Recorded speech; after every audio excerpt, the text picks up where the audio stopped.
ভারতীয় মুসলিমদের চাকরি বাকরি জল জমি সমস্ত কিছু কেন রোহিঙ্গা বা বাংলাদেশি অনুপ্রবেশকারীরা কেড়ে নেবে? মানে আজকে মীনাক্ষী যে রিপোর্টিংটা করছিল মুম্বাই থেকে, ভারতীয় হিন্দু মুসলিম সবাই বিরক্ত, বাংলাভাষী এই অনুপ্রবেশকারীদের নিয়ে নীলাদ্রিদা সবাই বিরক্ত, কারণ তারা তো আমাদেরই চাকরিগুলো খাচ্ছে, আমাদের চাকরি, আমাদের ছেলেমেয়ের চাকরি, এগুলো আমরা দেবো কেন?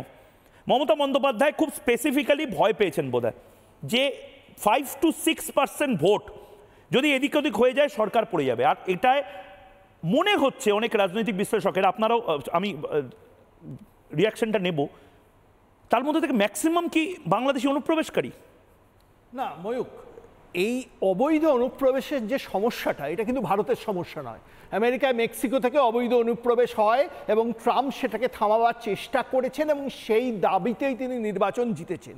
কিন্তু এই সমস্যাটাকে শুধু ভারত বাংলাদেশের সমস্যা বলে দেখলে আমরা ভুল করব। ভুলে যাবেন না, মোহাম্মদ ইউনূস কিন্তু ডিপ স্টেটের একজন আন্তর্জাতিকভাবে স্বীকৃত এজেন্ট, যার সাথে জর্জ সোরসের সংযোগ আছে আমরা জানি।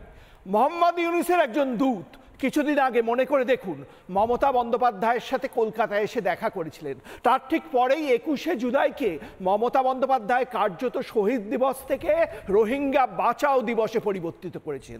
এখানে প্রশ্ন উঠছে, ভারতকে অশান্ত করার জন্য, ঠিক যেভাবে বাংলাদেশকে অশান্ত করা গেছে, সরকার পরিবর্তন করা গেছে, শ্রীলঙ্কাকে অশান্ত করা গেছে, সরকার পরিবর্তন করা গেছে, এবং তার পেছনে রোহিঙ্গাদের মদত, এই ডিপ স্টেটের মদত ছিল বলে অনেকে মনে করেন। ভারতকে অশান্ত করার জন্য ভারতের নাগরিকত্ব রোহিঙ্গাদের দেয়ার একটা আন্তর্জাতিক চক্রান্ত কি হচ্ছে, এবং ভোটার লিস্টে যেসব রোহিঙ্গাদের নাম আছে সেই নাম যাতে কাটা না যায় সে ব্যাপারে সক্রিয় হচ্ছেন মমতা বন্দ্যোপাধ্যায়। এতে তারও স্বার্থ আছে।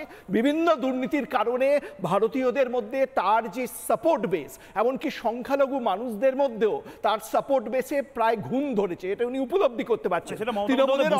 উপলব্ধি করতে পারছেন না ময়ূক। মমতা মানুষের পালস যে কোনো নেতার থেকে ভালো বোঝেন, বিজেপি বা তৃণমূল বা সিপিএম, তিনি বুঝছেন। তাই রোহিঙ্গাদের নাম যদি বাদ যায়, অবৈধ অনুপ্রবেশকারীদের নাম যদি বাদ যায় ভোটার লিস্ট থেকে, এরা সবাই বাংলায় কথা বলে, 15 কোটি রোহিঙ্গা বাংলাদেশে আছে, এরা সবাই বাংলা জানে।